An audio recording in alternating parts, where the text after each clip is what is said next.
আমার বিধানসভা হারছি, জঙ্গিপুর জাকির সাহেব হারছে। জঙ্গিপুরে স্ট্রং রুমের বাইরে দফায় দফায় সিসিটিভি ক্যামেরা বন্ধ থাকার ঘটনাকে ঘিরে তীব্র চাঞ্চল্য ছড়িয়েছে। এই ঘটনাকে ঘিরে প্রশ্ন উঠছে ভোট প্রক্রিয়ার স্বচ্ছতা ও নিরাপত্তা নিয়ে। রাজনৈতিক মহলের একাংশের অভিযোগ, এটি কোনো বিচ্ছিন্ন ঘটনা নয়, বরং গণতান্ত্রিক ব্যবস্থার ওপর সরাসরি আঘাত।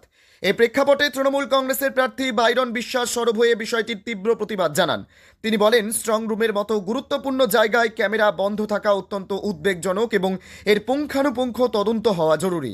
তার দাবি, এটি সাধারণ মানুষের ভোটাধিকার রক্ষার প্রশ্ন এবং কোনোভাবেই এ ধরনের ঘটনা মেনে নেওয়া যায় না।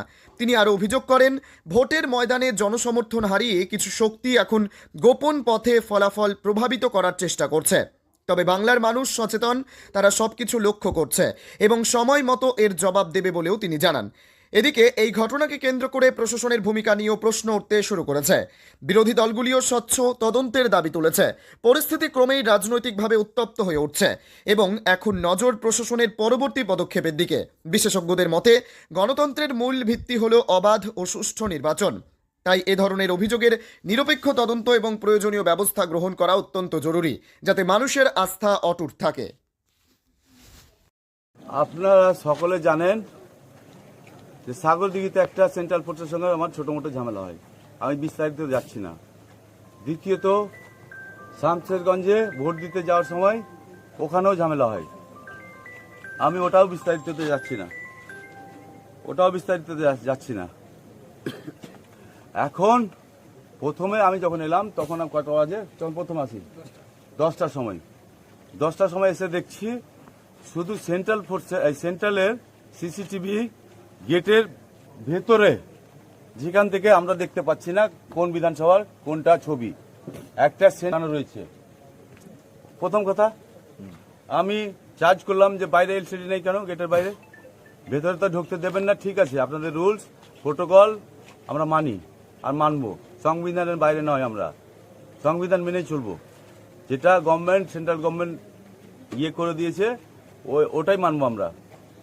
দ্বিতীয়ত, তারপরে এসডিও স্যারকে ফোন করলাম, এসডিও স্যার বলছে যে সুবে লাগ জায়গা। সকালে ওরা বললো সুবে লাগ জায়গা। আমি বলছি সুবে লাগ জায়গা क्या बात है, पहले तो ये लगना चाहिए, उसके बाद सुबह लगेगा। তারপরে বললো যে সকালে লেগে যাবে। আমি বলি সকালে চলবে না, এখনই চাই। এসডিও স্যারকে বললাম, স্যার এখনই চাই, রিকোয়েস্ট করছি আপনাকে, এখনই চাই স্যার। বলছে না হবে না, সকাল হবে।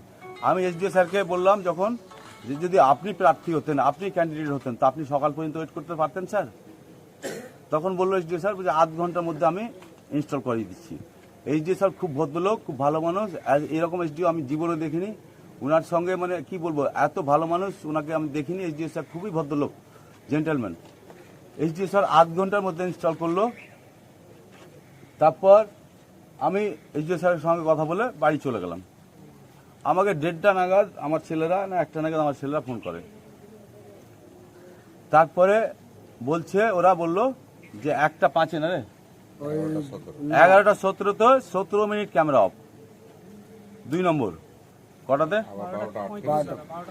12:35 হ্যাঁ 12:20 কিংবা 38 আপনারা সিসিটিভিতে রয়েছে, পেয়ে যাবেন। 12:20 কিংবা 38 কতক্ষণ, 20 মিনিট বন্ধ, 20 মিনিট বন্ধ। তো আমাদের বাড়িতেও ডিজি আছে, জেনারেটর আছে। আমি 1 সেকেন্ডে ডিজি চালু হয়ে গেছে। কারেন্ট পালালে তো পুরো সিস্টেমে কারেন্ট পালাতো।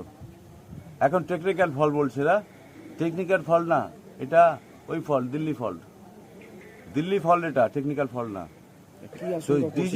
ডিজি 1 সেকেন্ডে চালু হয়ে যায়। 1 সেকেন্ডের জায়গায় আমি 1 মিনিট দিলাম, 2 মিনিট দিলাম, 3 মিনিট দিলাম, 4 মিনিট দিলাম, 5 মিনিট দিলাম, আর কত মিনিট দিব ডিজি চালু হওয়ার জন্য?